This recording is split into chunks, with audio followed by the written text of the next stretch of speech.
Hello दोस्तों, कैसे हो आप सभी का हार्दिक स्वागत है हमारे यूट्यूब चैनल अंशुरत क्लासेस में।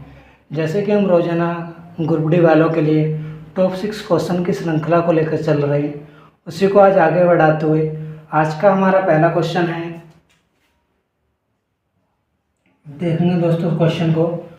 18 डिवाइड 2 का 1/4 मल्टीप्लाई ब्रैकेट 2/3 भाग 3/4 गुणा 5/8 ब्रैकेट भाग 2/3 भाग 3/4 का 3/4 का मान बताइए। ठीक है, तो मैंने दोस्तों सबसे पहले बताया था कि का सोल्व करते हैं। ठीक है, तो का सोल्व करेंगे तो इसका मतलब यानी कि 2 से ये 2 बार कटेगा, तो क्या आया 18 भाग 1/2। ठीक, अब इस 1/2 को भी अगर जब पलटेंगे गुणा करेंगे हैं तो ये पलट जाएगा, तो कितना आएगा 18 गुणा 2, यानी कि इस पूरे को क्या लिख लेंगे 36। ठीक है, क्या लिखेंगे 36। इस पूरे की वैल्यू कितनी आ गई 36 गुणा ब्रैकेट। अब ये जब डिवाइड है, ये डिवाइड का चिन्ह है, जब ये पलटेगा तो पलट जाएगा, यानी कि 2/3 गुणा 4/3 गुणा 5/8। ठीक है, तो काटेंगे, देखो ये तो कट, ये 4 दूनी 8 से 8 खत्म हो जाएगा, भाग 2/3। अब इसको सोल्व करेंगे पहले का मतलब क्या होता है गुणा, का मतलब क्या होता है गुणा, यानी कि 3 3 9/4 डिवाइड 9/4। ठीक है, यानी कि 36 गुणा ये कितना बचा 5/9 भाग, जब इसको पलटेंगे तो 4/9, इसको क्या लिख सकते हैं 4/9 गुणा में क्या लिखना है 4/9। ठीक है, नहीं 4 दूनी 8 और 9 3 27, 9 3 27, 4 दूनी 8, यानी कि जब ये भाग गुणा में जाएगा तो 27 ऊपर 8 नीचे आएगा। ठीक है, गुणा 27/8। सही है,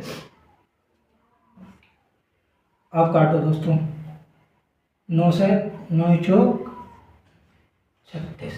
ठीक है, 4 से 4 दूनी 8, तो 27 पंजे कितने होते हैं, कहीं गड़बड़ होगी क्या दोस्तों।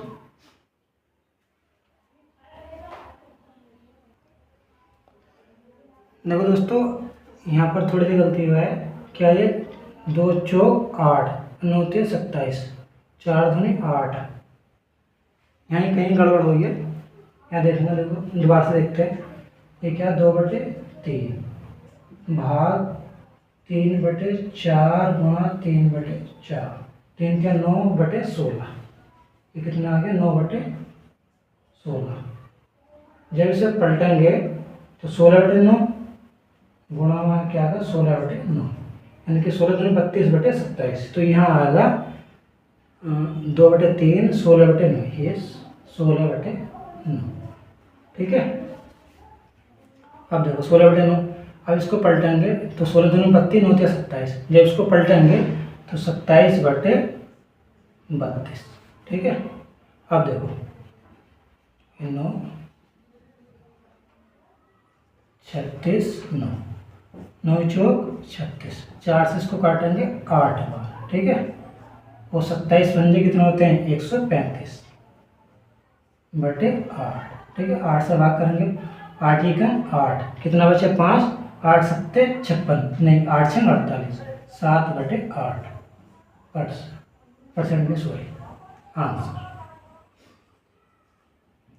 जो कि ऑप्शन हमारा बी करेक्ट।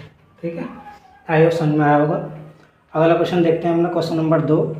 2 घंटे एक दिन का कितने प्रतिशत है। ठीक है, तो एक दिन में कितने होते हैं 24 घंटे, तो जिसके साथ का जुड़ा होता है वो नीचे आता है, तो 2/24 गुणा 100।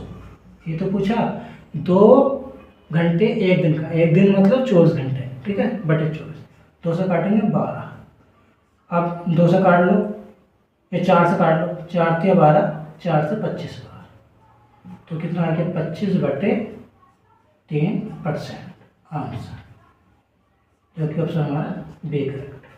आई होप समझ में आया होगा। अगला क्वेश्चन अपना क्वेश्चन नंबर 3। 2 संख्याएं 3:4 के अनुपात में हैं, तथा उनका मैस है 4 है तो लेसर बताओ। ठीक है,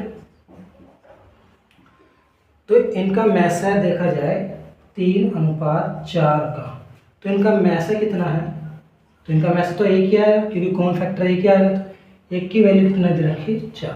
ठीक है, तो पहली संख्या कितनी आ गई, मान लो ये ए है ये बी है, तो इसका गुणा 4 में 4 × 12 और इसका गुणा 4 में कितना आएगा 16। तो अब दो संख्या आ गई ए और बी, तो इनका लेसर क्या आएगा 12 और 16 का लेसर ए, यानी कि लेसर निकालेंगे हम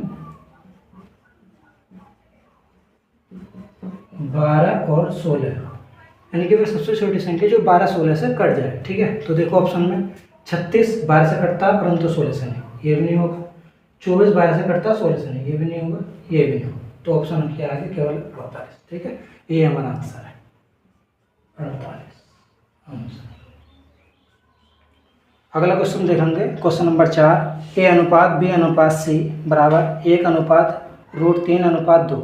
यदि C बराबर 4 तो B का मान होते हैं। ठीक है, तो देखो A/B/C,